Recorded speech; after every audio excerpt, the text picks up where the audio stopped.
Hello बच्चों, आप देख रहे हैं पीएमसी वीटीसी हिंदी चैनल।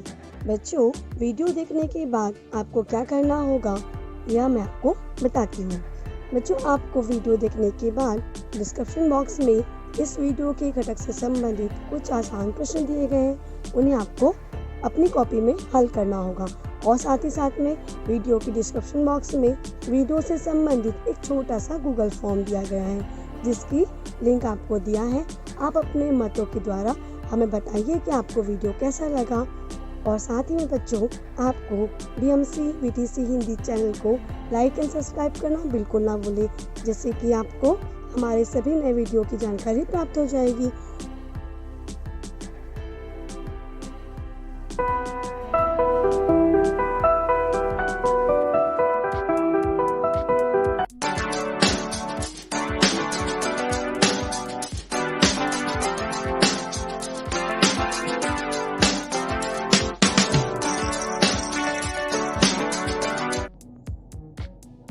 नमस्कार मेरे प्यारे बच्चों, ब्रह्म मुंबई महानगर पालिका शिक्षण विभाग वीटीसी दादर, मैं आपकी मार्गदर्शिका राधा गुप्ता। आइए बच्चों, हम अपने विषय की ओर चलते हैं। बच्चों चलिए अब हम चलते हैं अपने अगले भाग पर। वचन। वचन किसे कहते हैं वो समझेंगे। शब्दों के संख्यावाचक रूप को वचन कहते हैं।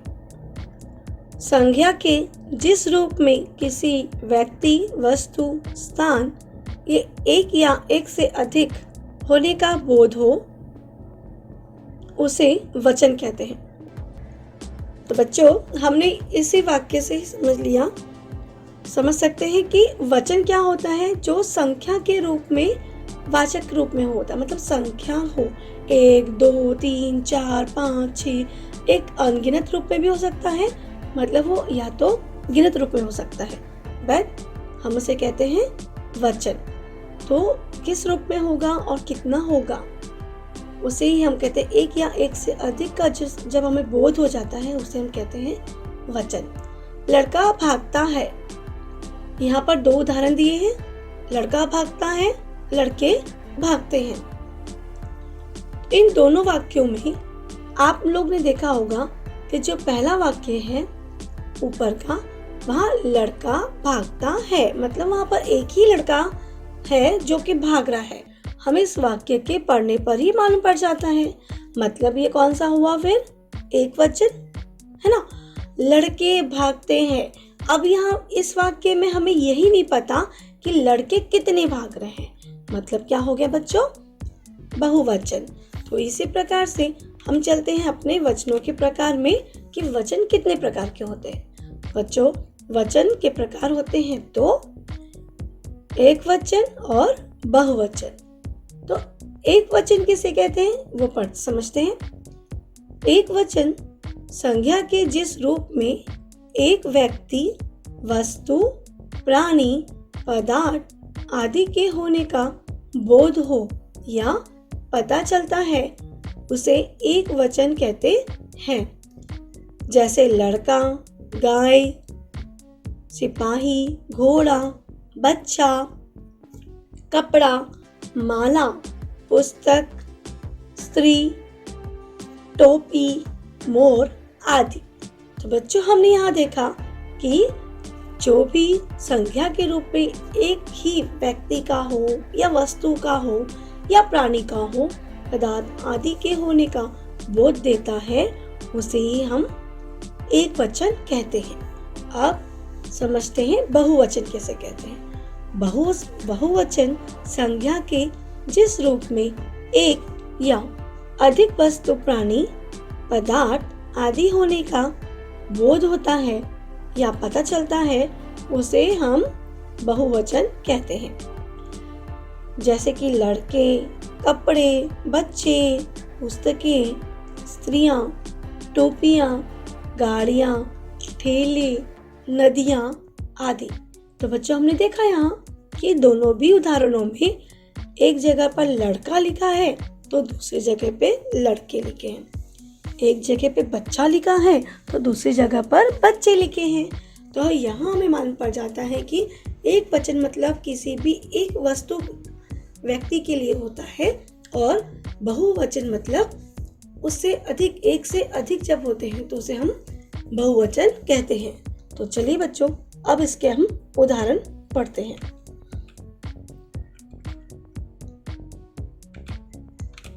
और भी उदाहरणों से समझेंगे। वचन की पहचान संज्ञा अथवा सर्वनाम के द्वारा। तो बच्चों, वचन जो यह है, हम कैसे पहचाने कि वो एक वचनीय है कि बहुवचनीय है? तो संज्ञा अथवा सर्वनाम के द्वारा हम समझ सकते हैं। एक बार देखिए, एक वचन में क्या होता है? मैं विद्यालय जाता हूँ। और हम बहुवचन में क्या है? हम विद्यालय जाते हैं।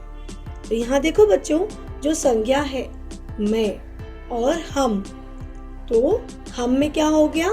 बहुत सारे विद्यार्थी हो गए, और मैं में क्या हो गया? केवल एक, है ना? मैं विद्यालय जाता हूँ, और यदि ज्यादा बच्चे हैं तो कहेंगे हम विद्यालय जाते हैं। वह खेलता है, और यहाँ पर देखो दूसरे उदाहरण में वह खेलता है बोल रहे हैं। इसका अर्थ क्या हुआ बच्चों? कि वह बच्चा जो है वह खेलता है। लेकिन बहुवचन में क्या दिया है? वे खेलते हैं। मतलब यहाँ पर खेलने वाले बच्चे कैसे हो गए? अधिक हो गए। अब तीसरा उदाहरण देखते हैं। भैंस चारा खा रही है।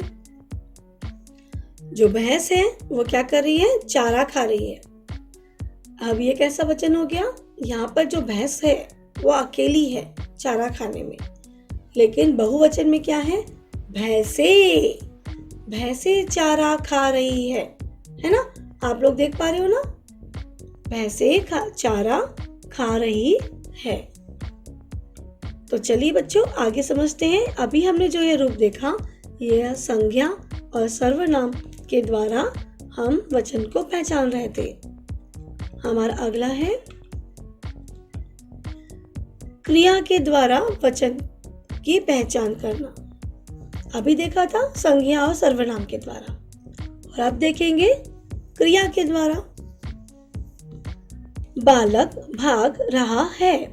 बालक भाग रहा है, यह एक वचन हो गया बच्चों, क्योंकि यह बालकों की जो भागने की संख्या है वह हमें केवल एक ही दिखाई दे रही है, क्योंकि यहाँ जो क्रियापद है, जो क्रिया है, भागने की जो क्रिया है बच्चों, वह कैसी है? अकेली की लग रही है ना? और दूसरे में देखेंगे बहुवचन में बालक भाग रहे हैं। यहाँ पर क्या दिखाई देता है कि जो बालक है वो कितने सारे हैं? बहुत सारे हैं, क्योंकि यहाँ पर जो क्रिया है रहे, रहे कैसा हो गया? भाग रहे। भाग रहे मतलब एक से अधिक बच्चे जो हैं वह एक साथ भाग रहे हैं। शेर, दूसरा उदाहरण, शेर सो रहा है। तो यहाँ पर क्या हुआ कि शेर जो है वह अकेला ही सो रहा है। यहाँ पर दूसरे उदाहरण में देखेंगे, शेर सो रहे हैं। मतलब जब हम देख रहे हैं कि यहाँ पर क्रियापद जो है रहा, रहे, तो यह हमें दर्शाता है कि इस वाक्य में किस प्रकार का वचन दिया हुआ है, एक वचनीय है कि बहुवचनीय है। यहाँ शेर कैसा है? अकेला सो रहा है, और यहाँ पर शेर सो रहे हैं।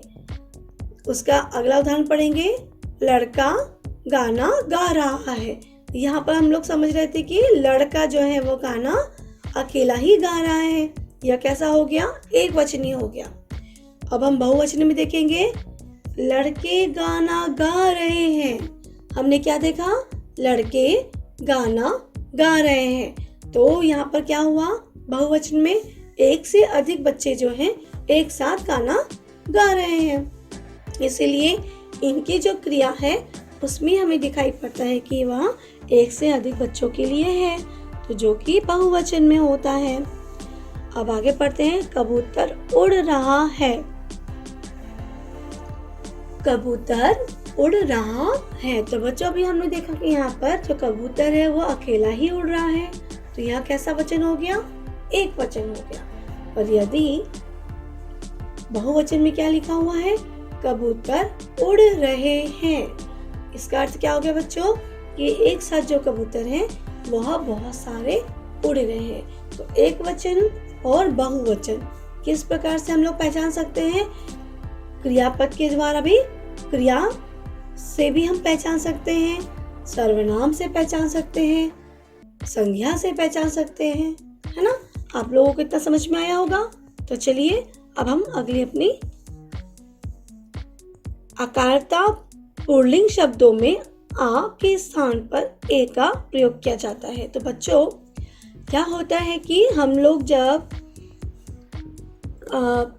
एक वचन से बहुवचन का उपयोग मतलब बनाते हैं तो किस प्रकार से बनाते हैं वो भी एक समझ लेते हैं। एक वचन में क्या होता है और बहुवचन में क्या होता है।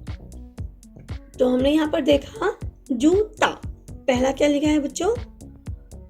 जूता। ता में कौन सी मात्रा है यहाँ पर? आ की मात्रा है ना, आ की मात्रा है ना।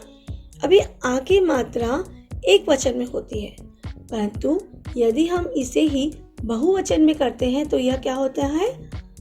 जूते। मतलब यहाँ पर जो आ की मात्रा थी जूता का ते करे बहुवचन में।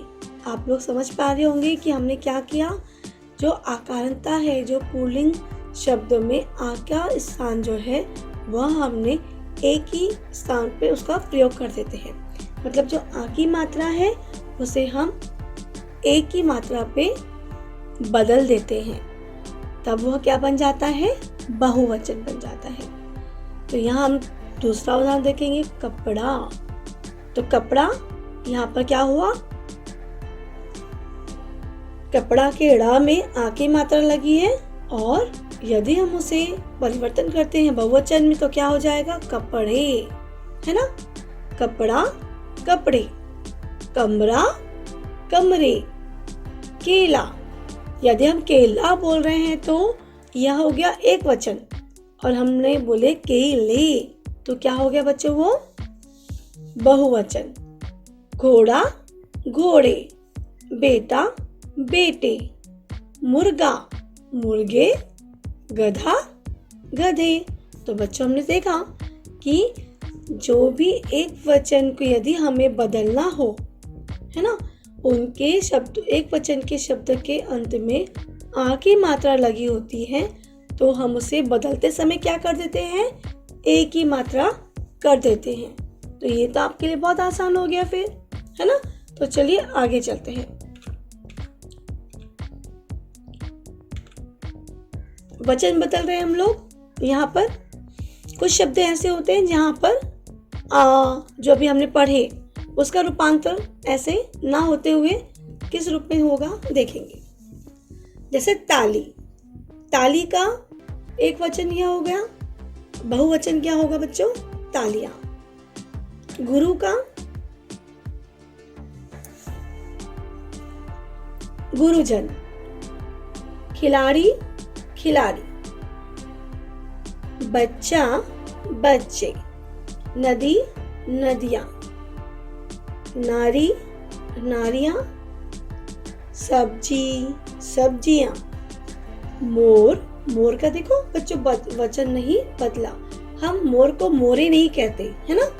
हमने यहाँ पर दो शब्द ऐसे देखे हैं जो कि नहीं बदले। पहला शब्द था खिलाड़ी, खिलाड़ी खिलाड़ी ही रहा। हम इसके क्रियापद में यहाँ जाके बदलाव कर सकते हैं, परंतु यह जो शब्द था खिलाड़ी उसे हम खिलाड़ी के रूप में ही उपयोग कर सकते हैं, एक वचन और बहुवचन दोनों में। उसी प्रकार से मोर, मोर भी हम लोग एक वचन और बहुवचन दोनों में भी मोर ही कहेंगे, हम बहुवचन में इसे मोरे नहीं कह सकते। रात राते, भक्त भक्तगण, टुकड़ी टुकड़ियां। तो यहाँ हमने क्या किया बच्चों? वचन बदले और हमने ये भी देखा कि शब्द जो है वह अलग अलग प्रकार से बदले जा सकते हैं। तो बच्चों यह वीडियो आपको कैसा लगा? आशा करती हूँ कि यह वीडियो आपको बहुत अच्छा लगा होगा। ये वीडियो देखने के लिए बहुत बहुत धन्यवाद। घर पर रहिए, सुरक्षित रहिए और अपना ध्यान रखिए। अच्छा लगा बच्चों आपको आज का विषय? आशा करती हूँ कि आप सभी को आज का विषय बहुत अच्छे समझ में आया होगा और एक बार इन मुद्दों पर आप ना समझ पाए हो तो आप इस वीडियो को वापस से देखिएगा, समझ में जरूर आएगा आपको। और हाँ बच्चों, बीएमसी जो चैनल है इसे लाइक एंड सब्सक्राइब करना बिल्कुल ना भूलें, बेल आइकन को दबाना और भी ना भूलें, क्योंकि अगर आप बेल आइकन को दबाते हैं तो आपको नए नोटिफिकेशन अपलोडिंग वीडियो के मिलते रहेंगे। थैंक यू बच्चों, करते रहिए, सुरक्षित रहिए, अपना ध्यान रखिए।